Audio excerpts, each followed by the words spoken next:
Good morning, everybody.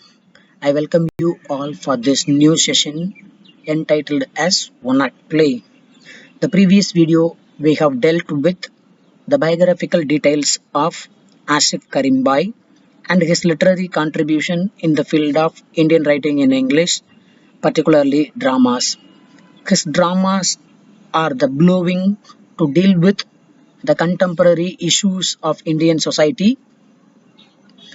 He dealt with the various themes such as alienation, identity crisis, and the social problems, and that is very much relevant in the present scenario. This video we are going to discuss about what is one act play and the function of one act play and the various kinds of one act play, as well as the various stages are the methods to be followed in one act play. Let's see what is one act play. Yes, what is an one act play? An one act play has been only one act. It may have more than one scene. It is short in form. It is a dramatic equivalent of a short story. It has a limited characters. It deals with only one dominant situation. These are some of the definition or some of the important tenets of what is one act play. The aim of one act play. Of course, there are three aims and one act play should be followed. The aim of one act play is to create a single or desirable effect. It should deal with or it should evoke a single effect from the audience. And one act play should not a superfluous, also known as nothing is superfluous.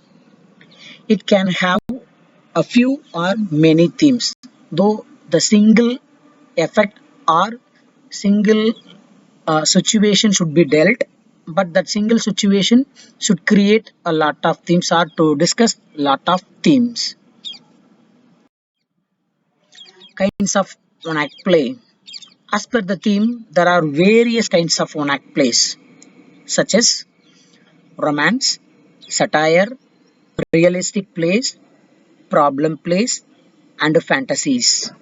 These are some of an example for one act play based on the themes which is going to be dealt in the particular one act play.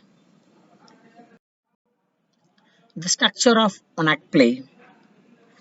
The one act plays have a proper beginning, middle, as well as an end. As it follows the Aristotelian dictum or principle, a play have a proper beginning, middle, as well as an end. The same dictum is followed in one act plays too. The various stages of one act play. There are four main stages that are practiced in one act play. It starts with exposition and ends with denouement. The first stage is an exposition, and the second stage is a conflict of the one act play, and the third one is it's reach its climax, and the ending part is a denouement.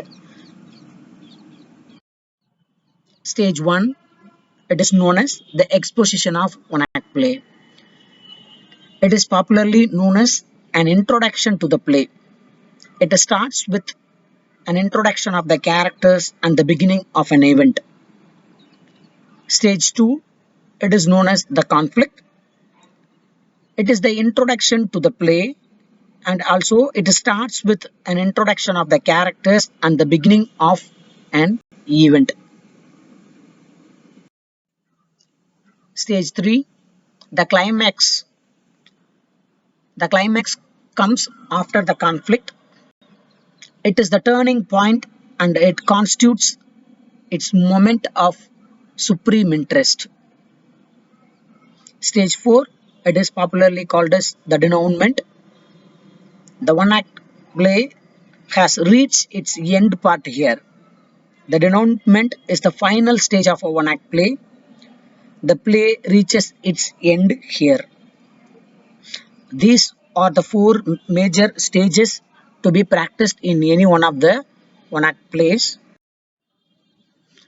Yes, as we have dealt with earlier, the dramatic unit is propounded by Aristotle.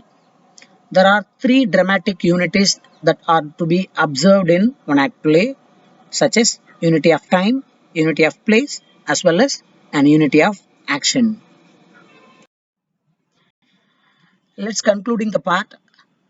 One act play, one should not underestimate the one act plays as the being less profound in comparison to the full length drama.